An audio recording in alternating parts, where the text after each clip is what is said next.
encontramos en el ático del Museo de Ciudad Real, uno de los lugares que conserva, de los pocos lugares que conserva una litografía original de este plano censo centenario. Y no estoy con dos personas cualquiera, uno de ellos fue el del que surgió esa idea. Te puedo presentar como dinamizador cultural o el que ha hecho que esto nazca. Bueno, sí, el que ha pinchado un poco. El que ha pinchado para ya que... ha explotado la cosa. Sí. Porque creo que esto nacía para ser un artículo de unas 20 páginas y son 1000 y tú eres el autor de esos 2 volúmenes. Eso, yo soy el engañado en este. El engañador y el engañado, del cual nos beneficiamos todos los ciudadrealeños. Sí, no, la verdad es que gracias a José Luis y a su iniciativa en este, como en otros muchos temas, surgió esto que nos ha dado sorpresas a todos, porque efectivamente iba a ser 20 páginas y se han convertido en casi 1000 y porque decidimos que ya había que parar en un momento determinado, porque se podría haber contado con más exhaustividad todavía. O sea que resumiendo, solo 1000. Solo 1000. Bueno, desde casa igual piensan como muchos que esto era un plano censo, un plano de Ciudad Real y todo lo que ha salido porque en realidad no es un plano. ¿Cómo surge la idea de decir esto va a dar mucho de sí? Bueno, en realidad el documento lo conocíamos en círculos relacionados con la cultura, con la investigación, se conoce de siempre, pero es un documento olvidado por la ciudadanía y por prácticamente todo el mundo. Sabíamos que tenía mucho potencial por la cantidad de información que se ve y la que intuíamos que podía estar detrás, pero no se había tratado en una profundidad ni siquiera cercana a lo que ha hecho Juan Carlos Buitrago. Lo más que hay escrito pues son algunos documentos, un último libro de Alejandro Moyano y Amparo Moyano, que lo trata, pero estamos hablando de 2 páginas y tal. Nunca se había entrado en el plano de verdad a saber qué era el plano y qué contenía. Bueno, estamos hablando de un plano que a mí me sorprendió, supongo que desde casa, que un plano policial, o sea, que lo encarga un policía. Eso es. Esa es la primera cuestión que te planteas cuando lo ves, porque aparece ahí rotulado, diseñado, levantado por el inspector de policía y dices, ¿qué hace un inspector de policía levantando un plano? Entonces ese era uno de los primeros enigmas que teníamos que intentar dilucidar y descubrir. Y entonces poco a poco, gracias a las fuentes, pues fuimos delimitando quién era Martín Sofí, de dónde venía, qué le había pasado en esos sitios donde había estado y por qué decidí hacer un plano de ese tipo de Ciudad Real, un plano policial. Sobre todo teniendo en cuenta que en Ciudad Real ya en 1920 había habido, o sea, aparentemente era una ciudad tranquila, pero habían pasado cosas a nivel de orden público, entonces él quería asegurarse ese control de orden público en una ciudad que era abarcable y que se podía diseñar en un plano, y ahí está el origen del plano. Luego, claro, contó con un tío que era muy bueno a nivel de dibujo, que era Ruiz Arche. ¿Y Ruiz Arche era de Ciudad Real? Sí, Ruiz Arche sí era de una familia de Ciudad Real, de una familia de artesanos con mucho prestigio en el tema de la ebanistería, y él era desde muy pequeño un dibujante buenísimo. Entonces era profesor de la Escuela de Artes y Oficios, era el delineante del catastro, y entonces Sofí se puso en contacto con él y realizó el plano partiendo de otro, y bueno, ahí está. Aunque no diera información policial, estéticamente es un plano con los 18 colores que él utiliza y tal, que es francamente atractivo desde el punto de vista visual. Bueno, la mayoría cuando ve el plano se va a buscar dónde vive o dónde vivían sus familiares, ¿no? Eso es lo que hemos hecho todos. Sí, lo primero. ¿Lo hemos encontrado? Lo hemos hecho todos. Lo hemos encontrado aunque no sean los mismos, depende de los apellidos. Hay mucha gente que ha encontrado pues no sé, el negocio, la vivienda de sus antepasados, porque es que están reflejados ahí, es decir, hay muchos apellidos de Ciudad Real que se han mantenido a lo largo de este siglo y que sabían que su abuelo tenía una tienda no sé dónde, y es que la tienda de su abuelo aparece. Entonces es una cosa que al ciudadano le llama mucho la atención, dice, mira, aquí está mi casa, aquí era donde tal. Entonces eso es lo primero que nos llama la atención. Luego el plano ofrece muchas sorpresas. ¿Por qué? Porque al ser un plano policial, pues por ejemplo, cuenta mucho más los espacios que hay en blanco que los espacios que están denominados con la persona que vive allí. Sí, eso es que claro, o sea, tú ves el plano y nos dices, no, fijaros en donde no hay nada. ¿Eso por qué? Eso es básicamente una conclusión a la que llegamos después de mucho observar el plano, que te das cuenta que claro, es un plano que busca controlar el orden público. Si tú sabes que familias, por ejemplo, familias nobiliarias de Ciudad Real viven en un determinado lugar y hay un problema, tú sabes dónde tienes que ir a proteger y sabes dónde no tienes que buscar a los culpables. ¿Dónde has de buscar a los culpables de esos desórdenes públicos? En los sitios donde no sabes quién vive. Esos sitios son los que están en blanco. Son la gente que no es, como se denominaba en el contexto de la época, gente de orden. Gente que no sabemos quiénes son, normalmente obreros, artesanos. gente que no se puede permitir el lujo de tener una vivienda en propiedad, una vivienda en la que vive de manera constante, sino gente que vive de alquiler, en una habitación, en un cuarto. Eso es lo que hay que buscar. Que esas 20 páginas nunca imaginaste que pudieran salir 1000. Bueno, yo barruntaba, lo que pasa Sí, es que yo era un visionario. no se lo podíamos decir a Juan Carlos todavía, no. Para no asustarlo, lo que tenía por delante. No, en realidad es que el proyecto cuando empieza era una incógnita. No, como digo, los precedentes que había sobre el estudio del plano pues eran los que eran, interesantes pero estrechos, por decirlo, pequeños, ¿no? Entonces no sabíamos realmente hasta dónde iba a deparar lo que se podía extraer del plano. Como bien dice Juan Carlos, son casi 1000 páginas, pero podríamos haber llevado otras 1000, porque es inabarcable en el sentido de que del trabajo de Juan Carlos se deducen varias tesis doctorales, o sea, directamente, o sea, están apuntadas, el que quiera que tire del hilo. Realmente es una ciudad hace 100 años con todos los parámetros de hace 100 años, pero además en un momento de dictadura, la dictadura de Primo de Rivera, que también hay que tenerlo en cuenta, en un momento social específico, de evolución de la sociedad, de evolución histórica general, no solo de Ciudad Real, y por lo tanto hay muchos hilos de los que tirar. Yo creo que el trabajo que se ha quedado ahora es magnífico, es una guía de Ciudad Real, no solo de hace 100 años, sino de poder ir conociendo esta ciudad en su profundidad.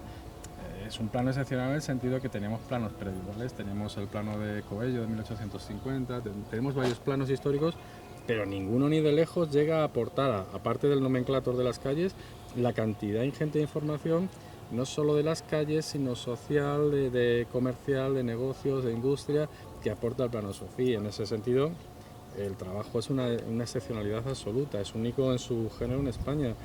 Y yo creo que la gente nos tenemos que mostrar muy orgullosos de poder haber conservado copias de este documento y sobre todo de poder usarlas para conocernos y para sobre nuestro conocimiento pues ir tejiendo la tela de nuestra historia, que desgraciadamente Ciudad Real todavía está bastante incompleta.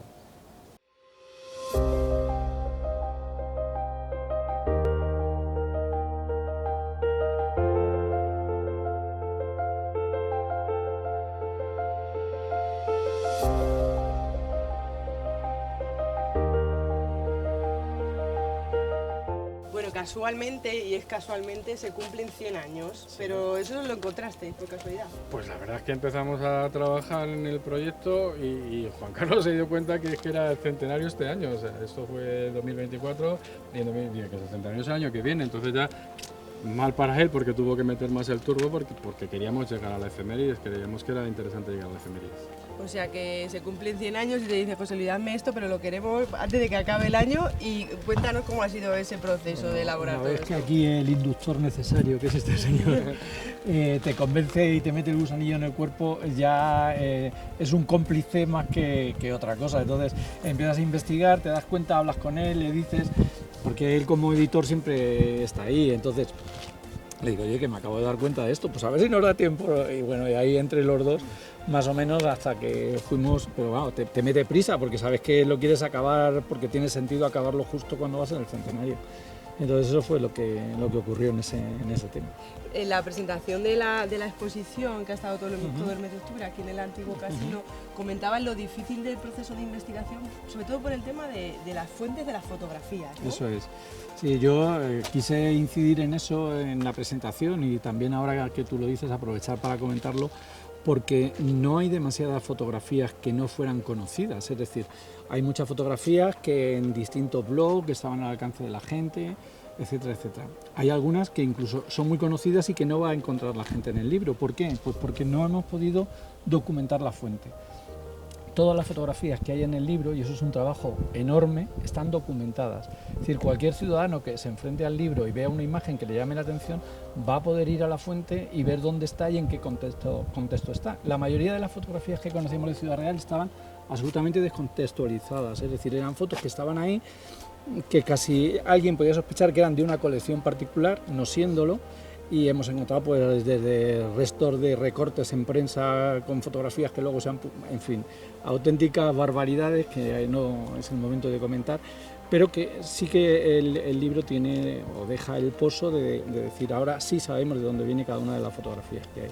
Yo lo que estoy deduciendo es que es un trabajo apasionante, ¿no? Yo creo. La verdad que sí, que es un trabajo muy absorbente, pero que también al ser, vamos a ver, si lo haces de una ciudad que no conoces, es decir, si te pones a hacer este trabajo sobre Salamanca, pues bueno, pues pero es que aquí te llega al corazón cada cosa que haces, porque que tú estás viendo una cosa que has visto de niño, que has recuperado, que se la enseñas a tu madre y tu madre dice, anda, pues eso me acuerdo yo, ¿qué tal? Y entonces vas siempre jugando sobre tus propios recuerdos y eso también es algo muy bonito para el historiador. ¿Habéis disfrutado en este proceso? Sí, a ratos. Y seguimos.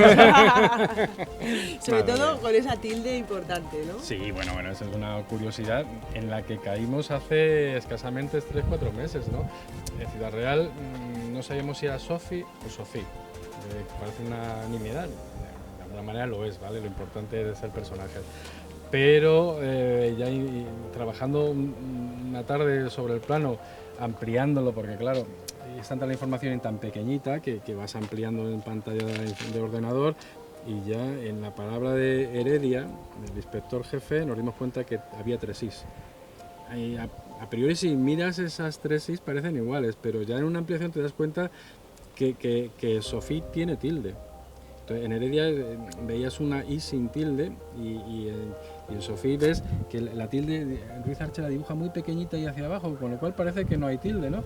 Sí. Bueno, es una curiosidad, pero que ya hemos podido terminar. ¿Cómo se llama? Que es Sofí. Va a costar cambiar la mentalidad muchas veces porque, claro, todavía diciendo Sofí. Era de Sofí, ya está. Es el plano de Sofí. Y luego vamos terminando como empezamos. En este museo de Ciudad Real existe una copia original. No existen demasiadas y muchas en manos privadas, ¿no? Eso es. A ver, por desgracia el plano original que se hizo y a partir del que se hicieron las litografías se ha perdido. Cuando nosotros comenzamos la investigación solo teníamos constancia de la existencia de 3 copias litográficas. Una magníficamente conservada, que es la que está en Óptica Navarrete, que pueden verla todos los ciudadanos, porque la verdad es que han sido amabilísimos, han bajado al suelo de la tienda, por así decir, el plano, de manera que todo el mundo pueda entrar a verlo y lo pueda disfrutar, que es la que mejor se conserva de todos. Y luego sabíamos que había otra en el Centro de Estudios de Castilla-La Mancha y otra más aquí en el Museo Provincial. Eran las 3 que conocíamos. De esas 3, hoy ya sabemos de la existencia de 13. Es decir, o sea que la investigación ha llevado también a eso. La investigación nos ha descubierto algunas y también la exposición ha hecho que mucha gente particular se acerque y así en petit comité te diga, oye, que yo tengo una. Y entonces, claro, la diferencia, porque hay gente que puede creer que tienen más copias, porque luego se han hecho ediciones en imprenta, impresiones de distinto tipo. La clave está en que en el extremo inferior izquierdo tiene que poner Mateu, que fue la empresa litográfica donde se realizó el plano. Entonces, cuando aparece ese sello, ese es el sello de identidad que realmente debe tener.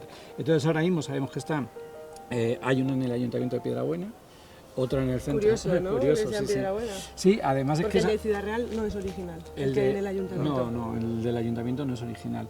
Es una copia realizada en una imprenta en un momento que no podemos ahora mismo determinar con exactitud. Originales, litografías originales, están la de aquí del museo, la del Centro de Estudios de Castilla-La Mancha, que curiosamente era del Ayuntamiento de Villanueva de los Infantes, otra en el Ayuntamiento de Piedrabuena, como decía, y luego está en manos particulares la de Óptica Navarrete, que se ve perfectamente, y el resto, otras 9 al menos, que también están en manos de particulares, que nosotros sí sabemos quién las tiene, pero que vamos, por supuesto, a dejarlo en sus manos y en el anonimato, efectivamente. Bueno, pues qué curioso todo esto y decir que, que durante todo el mes de octubre también la ciudadanía ha podido aprovechar todas las conferencias que se han hecho, ¿no? Pero yo creo que la ciudadanía se ha hecho eco de esta efemérides, que era nuestro objetivo también. Creo que ha ayudado, la propia exposición en sí, como es tan atractiva, yo creo que ha llamado a la gente, ha funcionado muy bien el boca a boca. Nosotros desde la prensa, la verdad que ha sido genial la retransmisión de todas las ideas y actos. Y luego el ciclo de conferencias que concluye el miércoles 29, bueno, el resultado es que tanto en la presentación del libro como en las conferencias hubo un lleno absoluto, o sea, que demuestra un interés de la ciudadanía por este tema en concreto, ¿no? Que era un aspecto casi desconocido en muchos sentidos. O sea que quizá cuando se cumpla la segunda efeméride, que quien la vea pues lo contará, se descubra mucho más.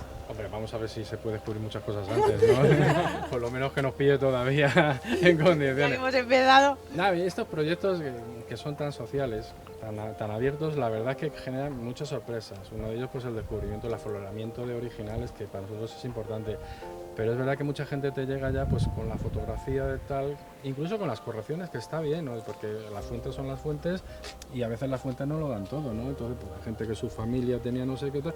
Esa información adicional que va llegando, que lógicamente si hay nuevas ediciones se incorporarán al nuevo libro y que van enriqueciendo, sobre todo haciendo de este proyecto un proyecto participativo, lo cual es realmente interesante.